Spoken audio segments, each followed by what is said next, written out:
या मर जाता है तो उसकी आंख की पुतली क्या होती है, डायलेट हो जाती है। तो इसमें भी वही मिलेगा, डायलेटेशन मिलेगा। अब सवाल है कि डायलेटेशन कॉन्स्ट्रिक्शन की वजह से होता है या रिलैक्सेशन की वजह से होता है। आइरिस मसल का कॉन्ट्रैक्शन होगा या रिलैक्सेशन होगा। अगर आंख की पुतली फैल रही है तो कौन बताएगा, सुनो बताएगा, बताओ। रिलैक्सेशन होगा जो, और जो मिलेगी। एट्रोपिन जब जाते हैं तब भी रिलैक्स हो जाता है, जब फैल जाती है। अब आंख की पुतली जब फैल जाती है, अब यहाँ पे थोड़ा सा आई से रिलेटेड डिस्कस कर ले। जब यहाँ पे आंख की पुतली के बारे में बात आई है, आई से रिलेशन डिफरेंस कर देते हैं। कब, जब मान लीजिए पिपल जब डायलेट हो रहा है, नॉर्मल कंडीशन जब हम किसी चीज को देखते हैं या पिपल कॉन्स्ट्रिक्ट, पिपल डायलेट कब होती है, अंधेरे में होती है या रोशनी में होती है? ये लाइट दिन में होगी या आगे इसको नाइट में, डीप लाइट में? डीप लाइट में डायलेट हो जाएगी, ब्राइट लाइट होगी तो क्यों होगा ऐसा? मान लीजिए अगर सूरज की तरफ देखना चाहते हैं, आप बिल्कुल क्या होता है, कंस्ट्रिक्ट हो जाता है ना, नहीं देख सकते, कम। मेन मकसद होता है कि एक्स्ट्रा लाइट से प्रोटेक्शन के लिए, पहले तो ये मकसद होता है ना, ज्यादा डैमेज ना हो, इसलिए कहते हैं एक ही होता है, ठीक से विजन को। अब यहाँ पे ये नई चीज आ गई, यहाँ पे एक इम्पोर्टेंट चीज का डिस्कस करना चाह रहा हूँ मैं कि जो लोग, हम लोग को चश्मा, याद रखिएगा, हम लोग चश्मा लगाते हैं, इसका मकसद जो होता है चश्मा लगाते हैं, इसमें कब, इसमें भी आप वो चीज नहीं देख पाते हैं तो बिल्कुल कंस्ट्रिक्ट करने की कोशिश करते हैं या डायलेट करते हैं।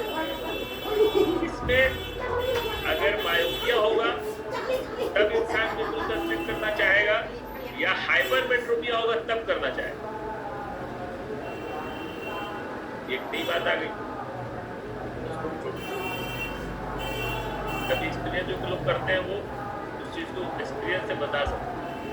इन लोगों को दूर की चीजें नहीं नजर आती है ना, दूर की जब देखा होगा बड़े लोगों को या फिर अपने मायोपिया के, सबसे पहले तो इम्पोर्टेंट मायोपिया में क्या होगा, दूर की चीजें नहीं दिखाई देंगी या नजदीक की चीजें नहीं दिखाई देंगी।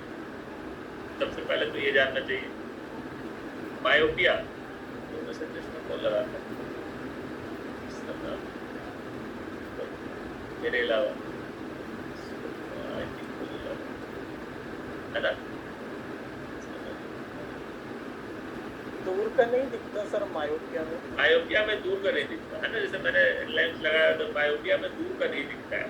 तो मायोपिया में दूर का नहीं दिखता है तो उस दूर को देखने के लिए अगर कोई बिना चश्मा हो, है ना, चश्मा नहीं लगाया और मायोपिक का दूर का नहीं दिखता है, तो बिल्कुल कंस्ट्रिक्ट करके देखना चाहेगा या डायलेट करके देखना चाहेगा, ये है मेरा सवाल।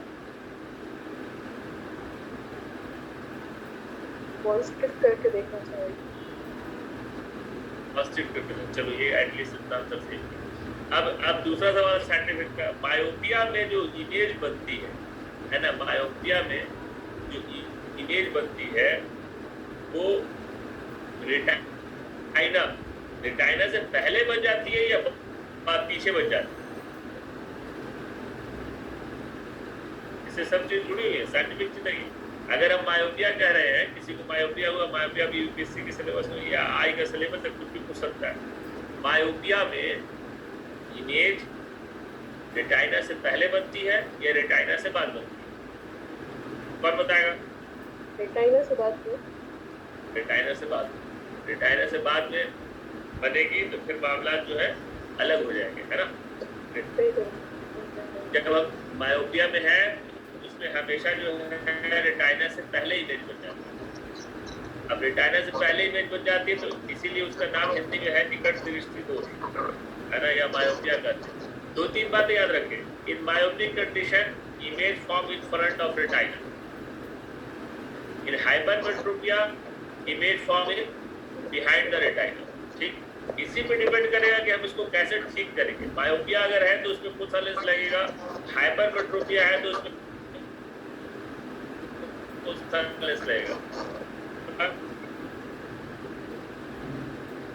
मायोपिया है, दूर का नहीं दिख रहा है, दूर का नहीं दिख रहा मतलब इमेज जो है पहले बन जाए। उस इमेज को रेटाइना पे पहुंचाने के लिए हमें यूज करना पड़ता है कौन सा लेंस, कॉनकेव लेंस या कॉन्वेक्स लेंस, कौन बताए? कॉनकेव। कॉनकेव दो ही है, कॉनकेव लेंस। मान लो सवाल आया कि मायोपिक विजन या कोई भी उसका यूनानी नाम ही दे दिया है ना, कौन सा लेंस हम यूज करेंगे, कॉनकेव लेंस यूज करेंगे या कॉन्वेक्स लेंस? तो सबसे पहले कॉनकेव लेंस यूज करेंगे। क्यों लेंस करेंगे कि कॉनकेव लेंस का काम क्या है, डाइवर्जिंग लेंस कहलाती है, डाइवर्जन करती है, लाइट का जो है डाइवर्स करती है, मतलब फैला देती है। लाइट को डाइवर्स करके वो क्या करेगी, उसमें जब जो इमेज रेटाइना से पहले बन रहा है उसको फैला के वो पीछे की तरफ करके वापस रेटाइना पे पहुंचा देती है। इसलिए चीजें जो सही दिखाई देने लगती। अब सवाल होता है वो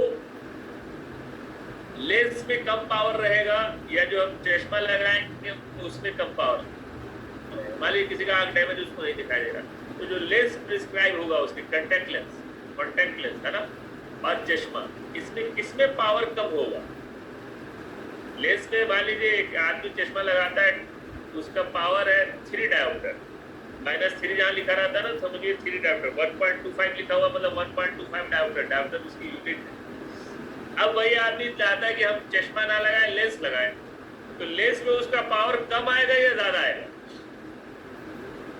कम आएगा सर। कम आएगा है ना, लेंस में पावर उसका कम आएगा। 3 आ रहा है तो वहां पे 2.5 आएगा, लेंस का पावर है ना कम आएगा। उसका एक अलग फार्मूला है, इस पर बस इतना याद रखना है, कम आएगा। 4 बातें याद रखनी है। मायोपिक अगर है तो उसमें कॉनकेव लेंस लगेगा, उसकी इमेज जो है पहले बनेगी, डाइवर्जिंग लेंस यूज होगा, और अगर चश्मा की जगह पे लेंस लगा रहा है तो उसका पावर कम। इसी तरह अगर हाइपरमेट्रोपिया है, इमेज उसकी पीछे बनेगी, उसको ठीक करने के लिए कॉन्वेक्स लेंस यूज होगा, उसको कन्वर्जिंग लेंस कहते हैं, वहां भी पावर जो है लेंस के हिसाब से कम रहेगी एज कम्पेयर टू चश्मा, एज कम्पेयर टू स्पेक्ट। ये 4 बातें आएगी। और जो उसने बताया कि अगर दूर का नहीं दिखाई दे रहा तो पीपल को कंस्ट्रिक्ट करके दिखेगा, और अगर नजदीक का नहीं तो डायलेट करके देगा। कभी देखे आप बड़े बूढ़े को पेपर पढ़ने की कोशिश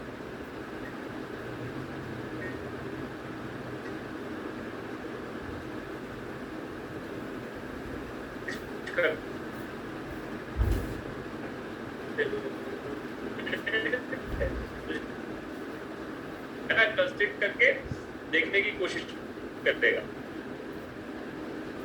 ये 4 बातें याद रखिए। यहाँ पे आई का जिक्र किया तो मैंने बता दी। हाँ तो अच्छा, तो फिर रेटाइना की लेयर कितनी होती है? रेटाइना की कितनी लेयर है पिछले क्लास में बता चुके हैं। रेटाइना में कितने तरह के सेल पाए जाते हैं, लेयर कितनी है? रेटाइना में 10 लेयर पाई जाती है।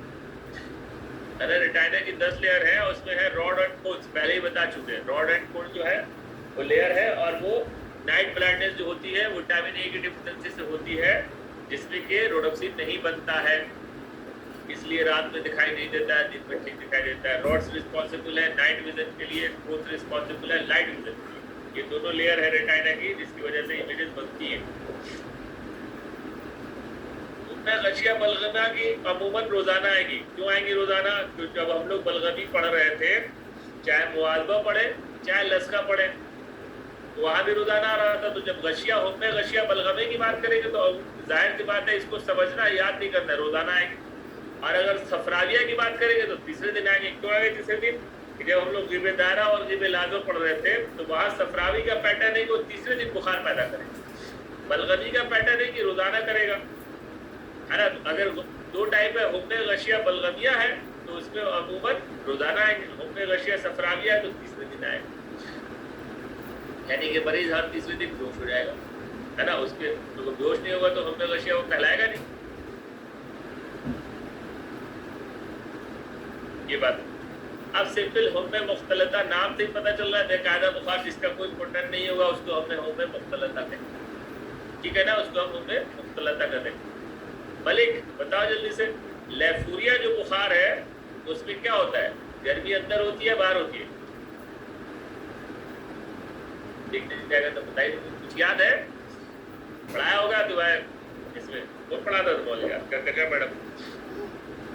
Dilshad sir, Dilshad sir.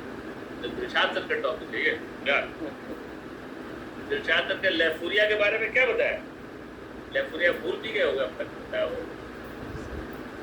लेफूरिया वो बुखार है जिसके अंदर गर्मी और बाहर सर्दी। कितनी एक बार लेफूरिया अंदर गर्मी और बाहर सर्दी, इसको याद रखना बड़ा मुश्किल होता है, आपको समझ नहीं याद होता। लेफूरिया अंदर गर्मी बाहर सर्दी, और अफियालूस में अंदर सर्दी बाहर गर्मी। अंदर सर्दी का। अब दोनों मिक्स हो गया, अफियालूस और लेफूरिया, तो इसमें क्या होगा? दोनों चीजें होगी, गर्मी भी होगी, अंदर भी गर्मी होगी, बाहर भी गर्मी होगी, फिर सर्दी भी दोनों जगह होगी, तो हर कैफियत इसमें मौजूद होगा। तो इसके लिए बस यही दो बातें इंपॉर्टेंट, और कुछ नहीं इंपॉर्टेंट। सर सिर्फ याद रखना है, आज गया था, एक बार आ गया था। लेफूरिया में क्या होता है? अंदर गर्मी, अपने लोग शायद टेस्ट दे रहे थे, क्वेश्चन आ गया था। लेफूरिया में अंदर गर्मी बाहर सर्दी, अफेलूस में बाहर गर्मी अंदर सर्दी, और दोनों को फिर मिक्स कर दें।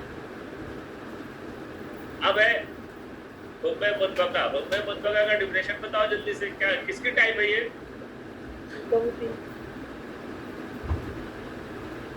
नबी की टाइप नहीं, लाजमा है या दायरा है? दायरा किसने बोला? भूल गए सब। हमने सबसे शुरू में पढ़ा था हुक्म लाजमा की दो किस्में। हाँ, हुक्म लाजमा की दो किस्में है, मुतबका और फितरा। फिर से याद कर ले, मुतबका और फितरा। हाँ, तो मुफ्तरा, हाँ मतलब मुफ्तरा इसको कहेंगे जिसमें फितरा दिखेगा। अब मुतबका में क्या होगा? फितरा होगा, लेकिन इतना कब होगा कि उसका एहसास नहीं होगा। कंटिन्यूअस बुखार एक ही तरह का माना जाएगा, तो उसको हम कहेंगे हुक्म मुतबका, जिसमें एक ही तरह का बुखार है। जाहिर सी बात है, बुखार उतरने की बात तो बहुत दूर की है, इसमें फितरा भी नहीं हो रहा है, तो उससे बुखार को हम मुतबका कहेंगे। और यही बुखार है जो दम से रिलेटेड है। तो सही कहा, यही वो बुखार है जो दम से रिलेटेड है। हमेशा ही अक्सर सवाल आया कि हमेशा ही अक्सर चढ़ा रहता है, मुतबका है। टाइम किसकी है? तो लाजमा की है, दायमा की है, दोनों एक ही बात है। अब इसके अवारिस के हिसाब से दो किस्में हैं, गलियानिया और अफूनिया। गलियानिया को सोनोफस, ये सवाल बहुत आता है, सोनोफस किसका नाम है ना? सोनोफस किसका नाम?